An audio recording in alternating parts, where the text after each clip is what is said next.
Peace, love, prosperity.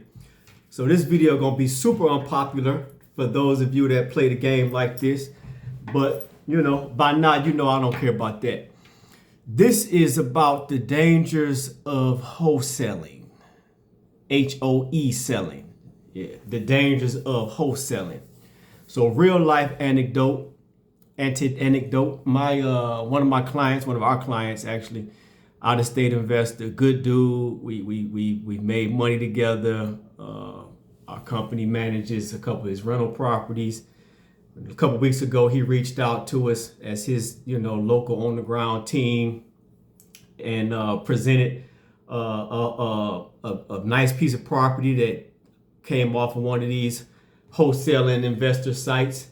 So my team went out, did some recon. My little sister is over our property management sector, if you will. So she went out, did some recon on the block. Nice, solid, beautiful little brick bungalow, east side, off 8 Mile.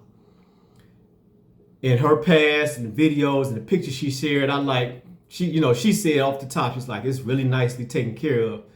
So, looking at the video that she sent, I'm like, nah, man, the price he's getting the house for, $25,000. So off the top, too good to be true, right? Because if you've been in the business any length of time, if you're a real pro, you know that when you look at these houses from the outside, you can tell by and large, what kind of people are on the other side of the door. This house had pride of ownership. It had ownership pride.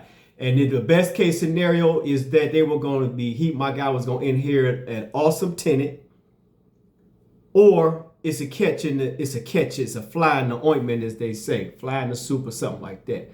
The bottom line, the house was great.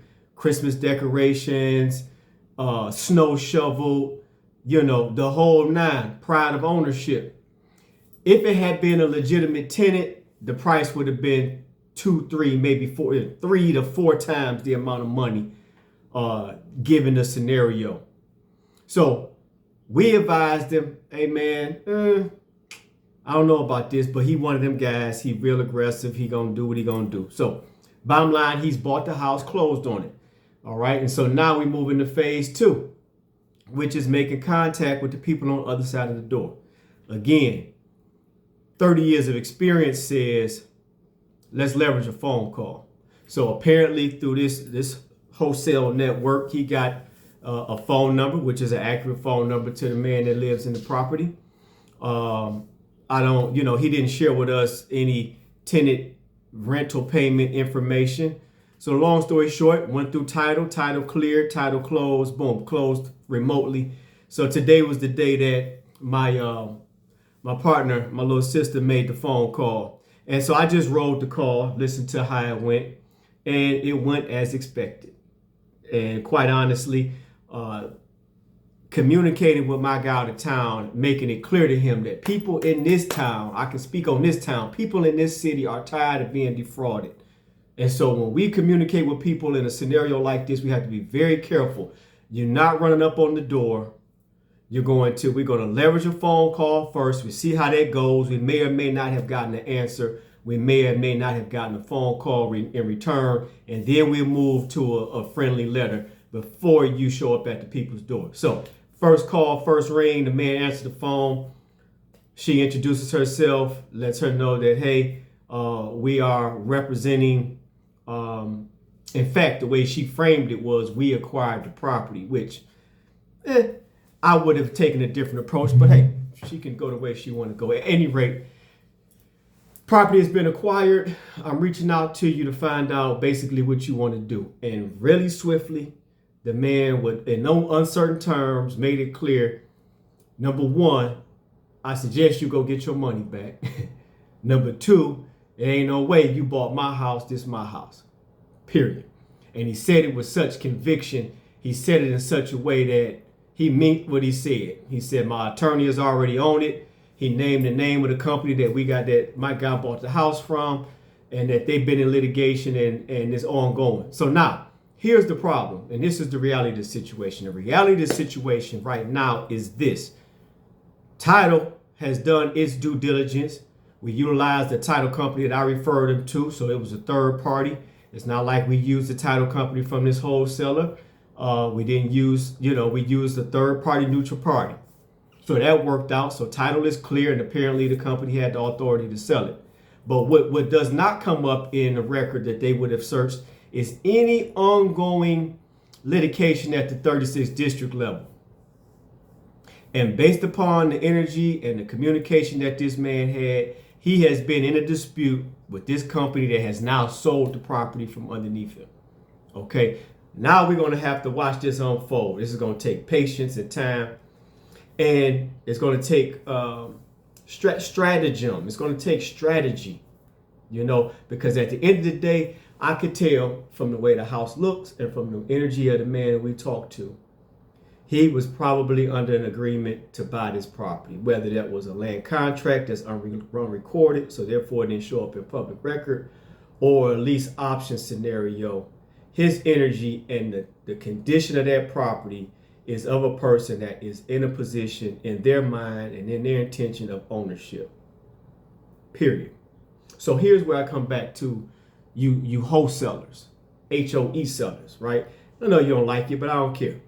Because the reality of the situation is 9 out of 10 times, a so-called wholesaler is taking advantage of the ignorance on one side or the other. Either you are dealing with an owner of a property that does not know the value, understand the true value that they have, or you're dealing with a buyer of a property that is being taken advantage of in one shape, form, or another. So in this scenario, my guy, playing from afar, being aggressive, has bought a property, and now he got $25,000 tied up in it. Not a whole lot of money, but we just don't know what's going to happen. We don't know how long it's going to take. In a city like Detroit, when we get to the courtroom, depending on the scenario, depending on the documentation that this man can provide, depending on who his attorney is, depending on what level and what place in the legal wrangling they are in, this could turn into a very uncomfortable and very long process for my guy who now has a respectable amount of money on the table. Period. Point blank, period. Right? So now, if we did not have the expertise that we have and we went into this scenario blind, cocky, pull up at this man's door, flashing the deed, it could turn into violence. And I could hear it in his voice. He a man like I'm cut. You come to my door talking crazy, it can turn into some violence, right? So no, we won't go that way. But my point of it all is this: for you investors, if it sounds too good to be true, the old adage is so. It is too good to be true. Period. You have to understand that if there's true value there, it's a price to be paid, right? The other side is to all you wholesalers, HOE sellers. I said it, HOE sellers. I'm talking to y'all that don't have no skin in the game. I'm talking to y'all that want to make all the fucking money with no skin in the game. It's a dirty game you play. It's a dirty game y'all playing. It's a dirty game y'all playing. And for a man like me, been in the business 30 years and had my whole ass on the table, with all my cash on the table, to take a win or to take a fucking loss, and you sit around shooting videos and you made all the money, you're making tens of thousands of dollars per transaction, and you robbing somebody on one side of the coin or the other. It's a dirty game you play. So I'm talking to all of the people that want to do business, be protected, do it with integrity, have somebody that's going to represent you and protect your best interests. You need to hit me and my squad up. Period. And for all you wholesalers, you can feel how you want to feel, but you can't say shit to me, because I know what it's like to have my whole ass on the table for the win or for the loss. Period, point blank, simple. Because if you was really doing business that you could be proud of, you wouldn't have no problem disclosing what you making. That's the difference between wholesaling and consulting, right? And that's why I teach and train the people I deal with. You want to be a consultant. Because if you can't be man or woman to sit across the table from the people you're dealing with and let them know, hey, I'm bringing a buyer to the table and this is my fee, then you know you're doing something sketchy. Because the moment your fee is too high for you to disclose to both sides of the table, you know you cheating somebody. And that's the bottom line. You ain't got to like it, but what I say is true. So with that being said, don't hesitate. Hit me with a message, jump in the DM. If you want a real rep, let's go. Elite Urban Realty Professionals. I'm on the way back with the heavy website, looking for a few solid agents, looking for real investors that want to make their money and provide a positive service. One of my mentors told me years ago, Antoine, align yourself with people that want to do well financially by doing good socially. Doing well financially by doing good socially. And they both can be achieved at the same time. I'll holler back. Get with me. Peace.